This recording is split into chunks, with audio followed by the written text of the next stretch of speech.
अज़ीज़ान मोहतरम, कुरान मजीद की 7 आयात पढ़ने में हरज नहीं है, लेकिन 7 आयात से ज़्यादा कुरान मजीद पढ़ना ये मकरूह है। लेकिन उन आयात को पढ़ना जिनमें सजदा वाजिब है ये हराम है। बिस्मिल्लाहिर्रहमानिर्रहीम, अस्सलामु अलैकुम वरहमतुल्लाहि वबरकातुहू। अज़ीज़ान मोहतरम, आज हमारा टॉपिक है कि वो काम जो मुजनब शख्स के लिए हराम नहीं है बल्कि मकरूह हैं। यानी अगर वो कोई काम ऐसा अंजाम देना चाहता है गुस्ल करने से पहले पहले तो वो अंजाम दे सकता है, हराम नहीं है।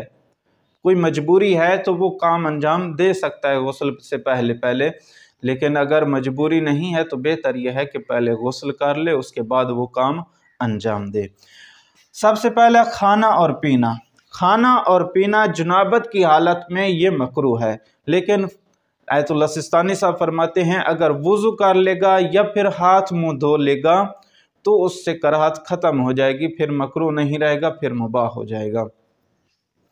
कुरान मजीद की 7 से ज़्यादा आयात का पढ़ना जिनमें सजदा वाजिब नहीं है। अज़ीज़ान मोहतरम, कुरान मजीद की 7 आयात पढ़ने में हरज नहीं है, लेकिन 7 आयात से ज़्यादा कुरान मजीद पढ़ना ये मकरूह है। लेकिन उन आयात को पढ़ना जिनमें सजदा वाजिब है ये हराम है, वो आयात नहीं पढ़नी चाहिए। अपने बदन का कोई हिस्सा कुरान मजीद की जल्द, हाशिया या अल्फाज की दरमियानी जगह से मस कर लेना ये भी मकरूह है। कुरान मजीद की जल्द को भी नहीं छू सकते हैं, अगर छुएंगे तो ये मकरूह हो जाएगा।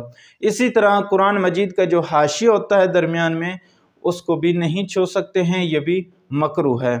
और इसी तरह जो कुरान मजीद की जो लाइनें होती हैं, जो अल्फाज लिखे हुए होते हैं, उनके नीचे जो खाली जगह होती है वहाँ पर भी आप हाथ नहीं लगा सकते। अगर लगाएंगे तो ये भी मकरूह है, हराम नहीं है। अगर कोई मजबूरी है लगाना पड़ते हैं हाथ तो फिर ये मकरूह है, हराम नहीं है। कुरान मजीद का अपने पास रखना। कुरान मजीद है उसको आप अपने पास रख रहे हैं, अपने सरहाने रख रहे हैं तो ये मकरूह है, हराम नहीं है। अगर कोई मजबूरी है तो कोई हरज नहीं है। सोना यानी नींद करना। एक शख्स है उसके ऊपर गुस्ल वाजिब हो गया है, मुजनिब हो गया है हम बिस्तरे की, या फिर कोई और फेल ऐसा अंजाम दिया जिसकी वजह से उसके ऊपर गुस्ल वाजिब है और उसके बाद सोना चाहता है, नींद करना चाहता है और गुस्ल भी नहीं कर रहा, तो उसके लिए ये हुक्म है कि वुज़ू करके सो जाएगा तो ये मकरूह नहीं रहेगा बल्कि इसके लिए मुबाह हो जाएगा, फिर वो नींद कर सकता है। मेहंदी या इससे मिलती जुलती चीज़ से खिजाब करना।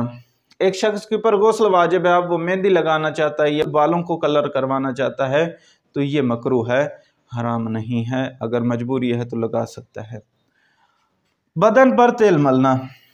बदन के ऊपर हालत जुनाबत में तेल जज़ब करवाना ये मकरूह है। अगर कोई मजबूरी है तो कोई हरज नहीं है।